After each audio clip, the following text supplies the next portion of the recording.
Right, here we are. So, assessment 1 is behind you. Congratulations. This assessment is going to invite you to talk about some places, 4 places, sending us postcards, you might say, of 4 places that represent some aspect of your historical knowledge, linking it with your understanding of yourself as an emerging global citizen, highlighting key themes of the course and all that sort of stuff. It's using a Pecha Kucha style, which is a short, snappy style for presenting your understandings and your enthusiasm. It's an enthusiastic sort of thing. Pecha Kucha is Japanese for chit chat, and we'll unpack a little bit of that. I'm going to talk in this particular presentation about the nuts and bolts of Pecha Kucha and what you need to do, and then I'll do another recording which I put myself through the Pecha Kucha style myself as a demonstration. So, what's the task? Well, you've got to use Pecha Kucha, misspelt there. Don't know how that happened. Of course, it happens because I do things too fast. And we've got to link 4 heritage sites with key world historical concepts and our sense of being a global citizen. Now, when I say 4 heritage sites, I'm deliberately not saying 4 world heritage sites, because you might want to pick somewhere quite different for your presentations. I'm not expecting you to use world heritage sites, but you by all means can do so, because of course they're quite inspirational. The goal is to link these 4 heritage sites with the concepts of the course, and this is all to be found in your course outline. I'm not going to continue to belabor that now, but one thing I do want to point you at is this. Remember this quote from Edwards here: a Pecha Kucha is not an in-depth analysis of an issue. It is a practice started by designers to help creative people like you and me get to the point when they are presenting new architectural designs, for instance. It forces speakers to get to the point, making these presentations much faster paced, and much more evocative than a standard PowerPoint, which can just drone on and kill everybody, as you probably noticed with my PowerPoints. So, I want to remind you or alert you, if you haven't spotted already, that we have a revised submission date for this particular assessment. It's between weeks 9 and 12. Week 7, which is written down in the course outline, is actually set not by me but by Timetable as our whole of cohort seminar. There's a Zoom link here. These slides will be available to you, but of course I'm going to send out later today an announcement giving you that link. I'm also going to put that link in the week 7 module for you to be able to refer to it. So it's going to be available in a number of sites. So, and the reason why we have put off the presentation dates is not only because week 7 is actually set as the seminar date, but it's also because there's presentations you're going to get through a lot in any one tutorial session, 2-hour session, of course, workshop session. The Pecha Kucha generally comes in under 7 minutes. Okay, if you stick to the 20 seconds per slide, you'll get through a good number of them in one class. So it could well be done and dusted by week 11. The sooner you get the Pecha Kucha and this assessment out of the way, the sooner you can really focus your minds on the 3rd assessment, which is an essay. What the hell is Pecha Kucha, you ask? Well, there's a link there. Pecha Kucha is a presentation format. Okay, this is from that website. I just cut and pasted it. Is a slideshow of 20 images, auto advancing, but 3 slides are on auto advancing and how to set that up. For those of you who don't know, after 20 seconds, it's a non-stop. Okay, you don't stop, but you can slow down, and you can give yourself a little bit and your audience a bit of breathing space to absorb the beauty of the image, to fly with your imagination, to take people on little inward journeys. Okay, I really like it, and there it says that Pecha Kucha is Japanese for chit chat. How do we auto advance? You say, well, you look to the band at the top of your PowerPoint. Okay, and you can see there's one of the options there is transitions. You click on that, okay, and you immediately end up with a set of other options, of course. But before you activate those options, to save yourself some time, click on one of the of your images on the left, okay, and Control A. So that then it selects all those slides there for auto advance. It saves you having to do it 20 times. Okay, I'm trying to save you some time here. So then on the far right, you will see an advanced slide option. So that you've clicked on transitions, you now have at the far right this advanced slide. You can of course click on, I generally leave the mouse click there as a backup, but you set your slide transition time to 20 seconds using the option there.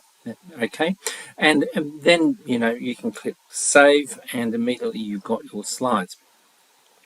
One of the tips for Pecha Kucha is work out what you want to say before you do your slides.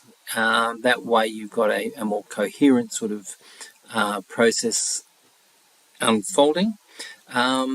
Yeah, so I find that that's really helpful. You might even want to script it a little bit, working out what 20 seconds means. My recommendation would be that before, of course, you do your presentation in class, that you run through it a couple of times to make sure that your pace is appropriate, that you can keep to the 20 seconds per slide, and so on. So what are some other tips for you? Talk slowly, but talk. Don't read the script. Death by reading. Talk concisely. In other words, don't waffle, wander, and sort of mosey around. Stay on track. You set the PowerPoint to auto advance to keep you on track anyway. Choose a great image. Pecha Kucha, designed or established by architects and creative people, it's highly visual. Now, these last 3 points here are taken straight from the course outline.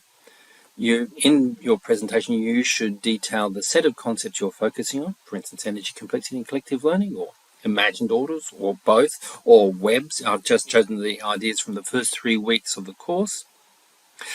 You've got to state how these concepts relate to you as a global citizen. So energy, complexity, and collective learning, being aware that we draw on energy and we're part of energy circuits within the planet's biosphere, that we've reached an industrialized civilization point in time, that this has involved increased levels of complexity.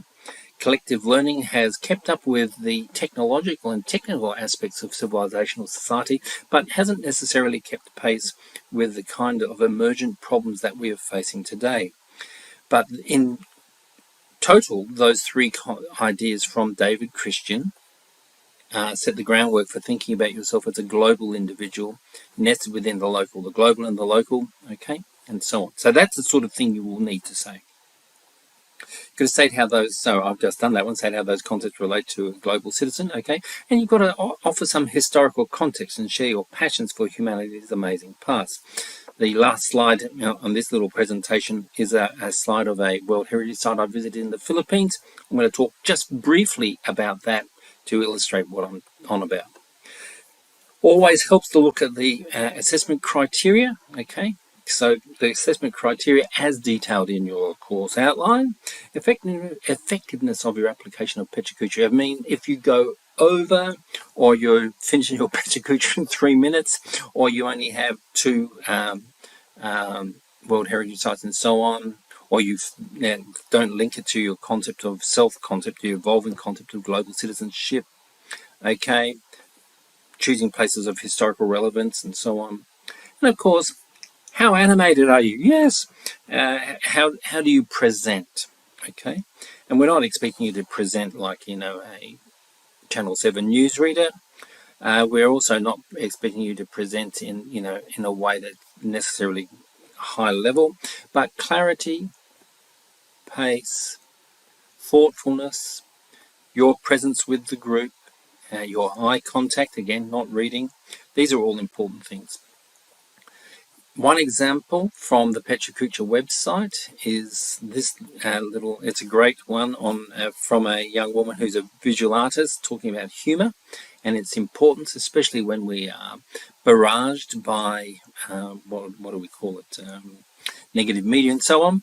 So she's talking about that. You can see there, if you look at the timing, she does the whole presentation in 6 minutes 40 seconds. Second one is slightly longer, 7 minutes. Fantastic. It's a really nice presentation with great images on dances in Cuba. Okay, so these are two exemplars that you can go to. You can click on them. You can see there the pechakucha.com presentation. But beneath these slides also I have saved the links.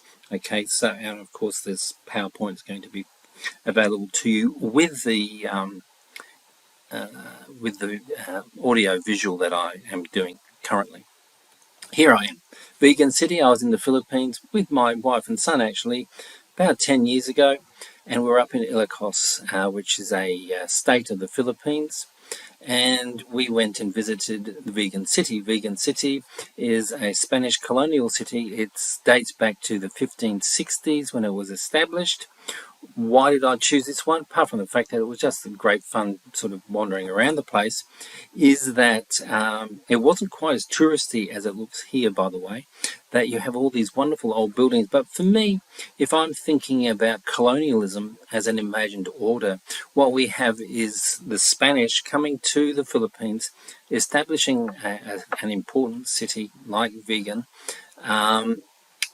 in what was a rural, non-European world of small indigenous groups all across the Philippines, and there were many, and to create a sense of order.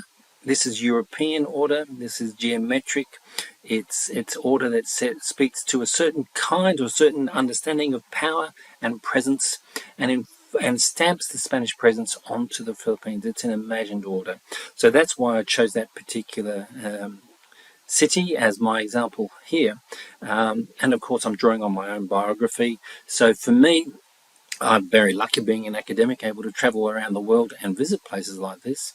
I was particularly keen whenever I travelled to take my son with me, particularly simply because as a young person getting to visit the other parts of the world, especially parts that are not like Australia, establishes him and his thinking and his life experiences very early as a global citizen. That's the sort of thing you can say. I don't know, I didn't time myself, so it was probably too long. Thank you very much.